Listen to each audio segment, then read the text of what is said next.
क्या आप नियति पर विश्वास करते हैं?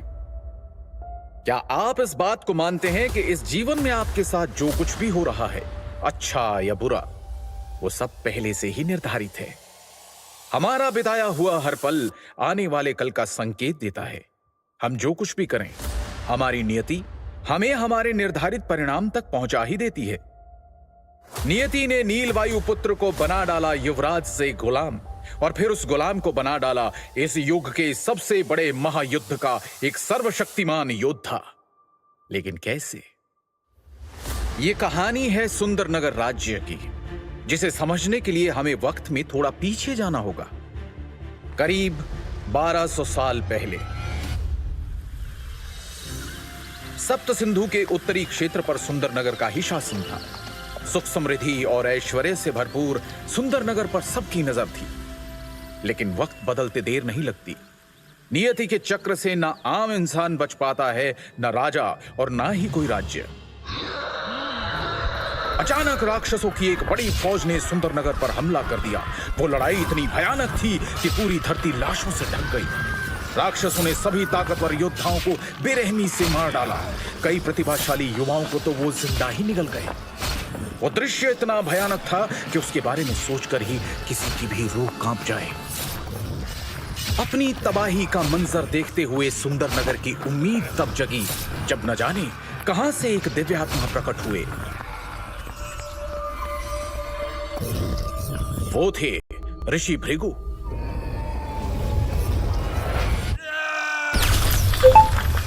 उन्होंने सभी राक्षसों को अपनी पवित्र श्वेत अग्नि से जलाकर भस्म कर दिया और सुंदरनगर को तबाह होने से बचा लिया। उसके बाद भृगु ऋषि ने राज परिवार के वर्तमान राजा को 2 दिव्य औषधीय गोलियां और जीवन के सूत्र नामक एक पुस्तक देते हुए कहा, हे राजन, इस पुस्तक में दिव्य शक्तियों के सूत्र है। इस पुस्तक की रहस्यमय दिव्य शक्तियों को जागृत करने वाला व्यक्ति संपूर्ण मानव जाति का कल्याण करेगा। उनके द्वारा कहे गए ये शब्द बादलों में होती गर्जना की तरह पूरे क्षेत्र में गूंज उठे। तब से लेकर अब तक पीढ़ी दर पीढ़ी कई लोगों ने उस पुस्तक को पढ़ा, लेकिन कोई भी उसमें लिखे किसी भी तरह के दिव्य सूत्र को खोजने में सफल नहीं हुआ। वक्त बीतता गया। इंसान की लालसा, जलन और गद्दी की चाहत के चलते राज परिवार के बीच अनबन और राजनीति सुंदरनगर को पतन की ओर धकेलती चली गई। फिर कई सालों बाद वायुपुत्र परिवार के वंशज वीरेंद्र वायुपुत्र ने महाराज बनकर सुंदरनगर की बागडोर संभाली और अपनी निष्ठा और ईमानदारी के साथ उसे उत्थान की ओर ले चले। परंतु उनके धूर्त भाइयों को महाराज वीरेंद्र वायुपुत्र की तरक्की रास नहीं आ रही थी। महाराज वीरेंद्र के पराक्रम के सामने उनके सौतेले भाई यजुवेंद्र और नागेंद्र दोनों फीके पड़ जाते थे। महाराज अपनी प्रजा का खूब ख्याल रखते थे और प्रजा भी उन्हें बेहद पसंद करती थी। महाराज सुंदरनगर की प्रतिष्ठा को वापस ऊंचाइयों पर ले जाने की हर मुमकिन कोशिश कर रहे थे। यहां तक कि पास के शक्तिशाली श्यामल साम्राज्य के सम्राट बिंदुसार भी महाराज वीरेंद्र से रिश्ता गहरा करने के लिए राजी हो गए थे, जिसके चलते उन्होंने अपने परिवार की किसी एक बेटी की शादी सुंदरनगर के युवराज से करने का वचन दिया था। लेकिन साथ ही महाराज वीरेंद्र के खिलाफ पनप रहा था एक षड्यंत्र। लालच और ईर्ष्या की आग में जलते दोनों भाई नागेंद्र और यजुवेंद्र कई सालों से महाराज के खिलाफ एक चाल चल रहे थे। एक तरफ उन्होंने धीरे धीरे करके राज्य के कुछ खास लोगों को अपने साथ कर लिया, वहीं दूसरी तरफ महाराज के वफादार, जिन्हें वो अपने साथ शामिल नहीं कर सकते थे, उन दोनों ने उन सबको महाराज के साथ ही मार डालने का षड्यंत्र रचा। महाराज वीरेंद्र का बेटा युवराज नीलवायुपुत्र बहुत ही प्रतापी बच्चा है। उसके पैदा होने पर संत महात्मा द्वारा यह कहा गया था, यह लड़का एक दिन पूरे राज्य का उद्धारक बनेगा। हमारे शरीर में 7 सबसे महत्वपूर्ण चक्र होते हैं। एक एक करके चक्रों की शक्ति को जागृत करके इंसान एक महान योद्धा बन सकता है। मात्र 13 वर्ष की आयु में नीलवायुपुत्र अपने पहले और सबसे मुश्किल चक्र यानी मूलाधार चक्र के शिखर पर पहुंच गया था, जिसकी वजह से हर कोई उसे सुंदरनगर के उद्धारक के रूप में देखने लगा था। उन्हें लगता था कि नील के नेतृत्व में वो एक बार फिर से पूरे उत्तरी क्षेत्र पर शासन कर सकेंगे। सबको लगता था कि नील वायुपुत्र अपने पिता के नक्शे कदमों पर चलते हुए सुंदरनगर को नई बुलंदियों पर पहुंचाएगा। महाराज भी नील को छोटी उम्र से ही अपने साथ राज्य के कार्यों में शामिल किया करते थे। पता नहीं क्यों, लेकिन नील को कभी भी अपने दोनों चाचा कुछ ठीक नहीं लगते थे और उसे यह भी समझ नहीं आता था कि उनकी धूर्तता को महाराज क्यों नजरअंदाज कर देते हैं। श्यामल साम्राज्य के सम्राट के साथ संधि महोत्सव करने के बाद सुंदरनगर में भी उत्सव का माहौल था।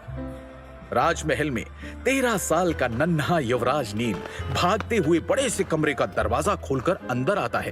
वो कमरा बहुत ही भव्य था। उस कमरे में प्रवेश करते ही वो अपनी नन्ही नन्ही आंखों से चारों तरफ देखने लगा।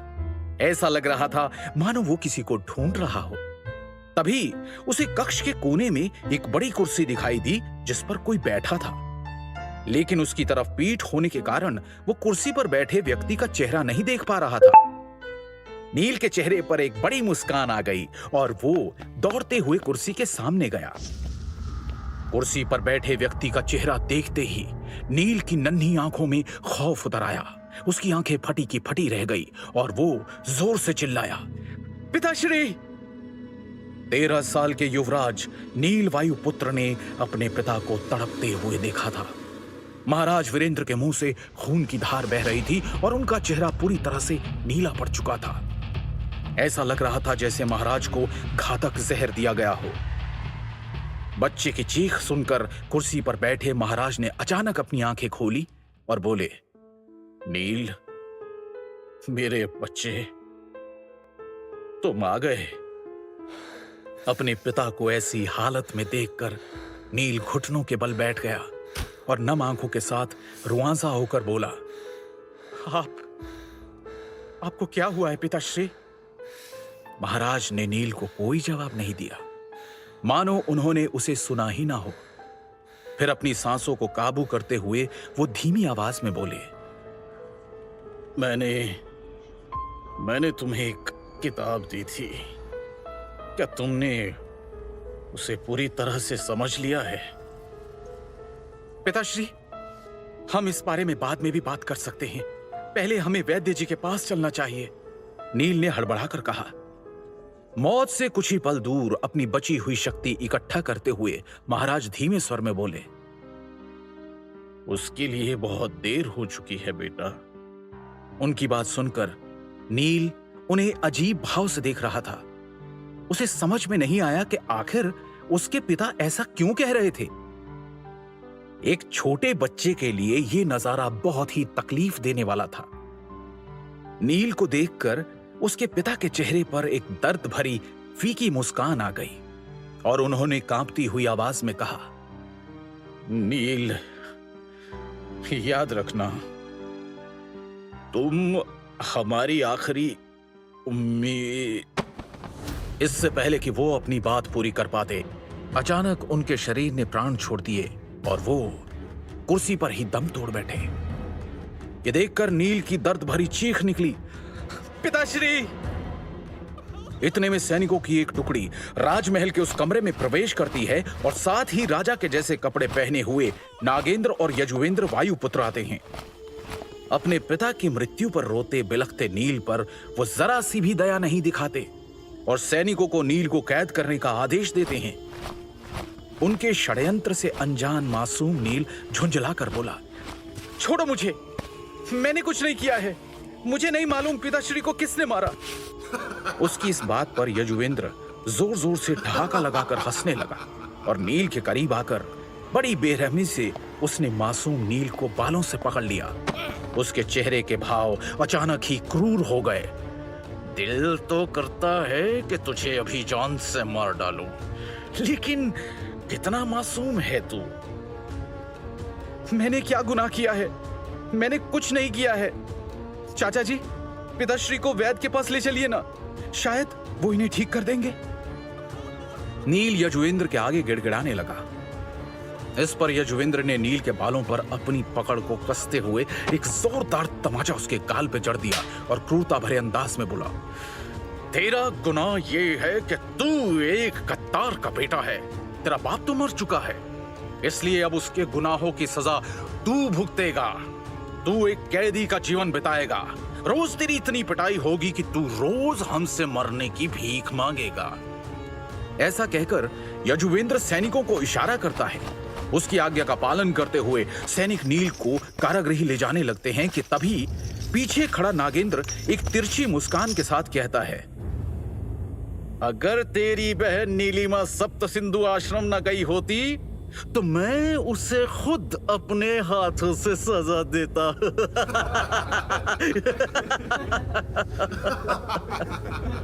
उसकी ये बात सुनकर यजुवेंद्र और वहां मौजूद उनके खास आदमी जोर जोर से हंसने लगे। नील ने जब ये बात सुनी तो उसका खून खौल गया। एक झटके से नील ने सैनिकों से खुद को छुड़वाया और नागेंद्र को मारने के लिए उसकी ओर भागा। जैसे ही नील नागेंद्र के पास पहुंचा, नागेंद्र ने ज्यादा जोर लगाए बिना एक मुक्का नील के पेट पर दे मारा और एक ही मुक्के से उसने नील को धूल चटा दी। दर्द से बिलखता नील वहीं जमीन पर पड़ा रहा, जिसे देखकर वहां मौजूद सभी लोग एक बार फिर जोर जोर से हंसने लगे। एक छोटा सा बच्चा जिसने अपने पिता को अपनी आंखों के सामने तड़प तड़प कर मरते हुए देखा हो और फिर अपने ही चाचाओं से इतना बड़ा धोखा खाया हो, वो कैसे उभर पाएगा इतने दुख से और कैसे निकल पाएगा सुंदर नगर की कैद से, ऐसी कैद जो नर्क से भी बदतर है। कुछ सालों बाद नील वायुपुत्र को एक गुलाम का जीवन बिताते हुए 3 साल गुजर गए। ये 3 साल नील के लिए बेहद दर्दनाक थे, क्योंकि उसके चाचा और वर्तमान महाराज के आदेश के अनुसार नील को एक प्रशिक्षण सहायक बना दिया गया था।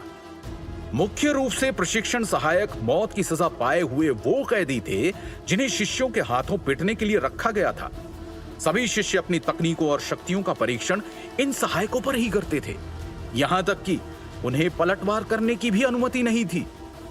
कैदियों की सुध लेने वाला कोई भी नहीं था। इनमें से कितने ही गुलाम हर साल मारे जाते थे या फिर अपंग हो जाते थे। जहां तक नील की बात है तो वो मौत की सजा पाने वाला कोई आम कैदी नहीं था।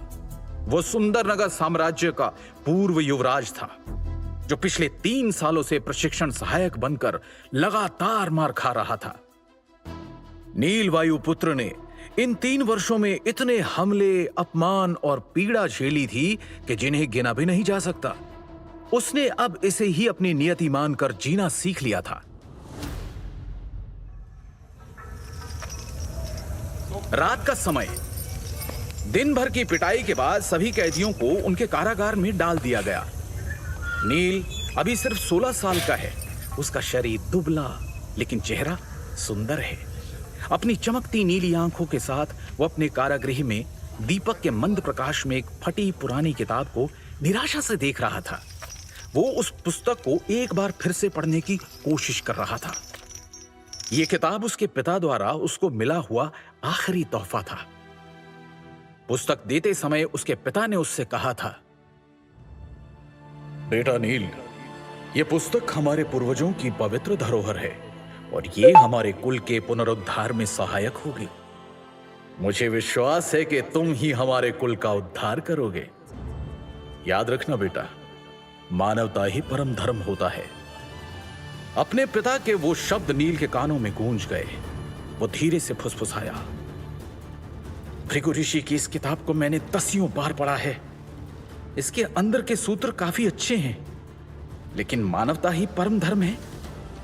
मैं इस कथन से सहमत नहीं हो सकता।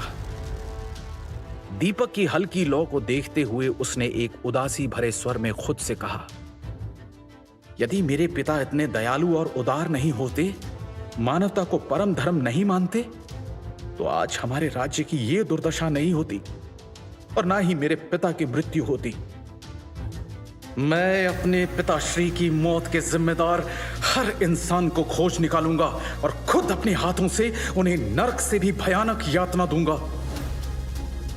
पिछले 3 सालों में हर रोज न जाने कितनी बार नील वायुपुत्र ने यह प्रतिज्ञा ली थी, लेकिन वो खुद नहीं जानता था कि वो अपने मकसद में कामयाब कैसे होगा।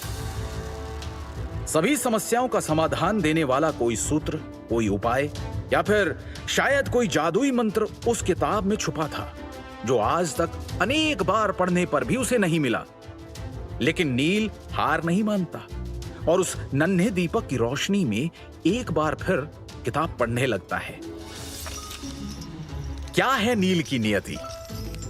क्या नील कभी इस कैद से निकल पाएगा? क्या वो अपने पिता को इंसाफ और उनका खोया हुआ सम्मान वापस दिला पाएगा? क्या है भृगु ऋषि की किताब का रहस्य और कैसे बनेगी ये किताब नील की सबसे बड़ी ताकत? सवाल है अनेक और हर सवाल का एक दिलचस्प जवाब पाने के लिए बस सुनते रहिए महागाथा, ओनली ऑन पॉकेट एफएम।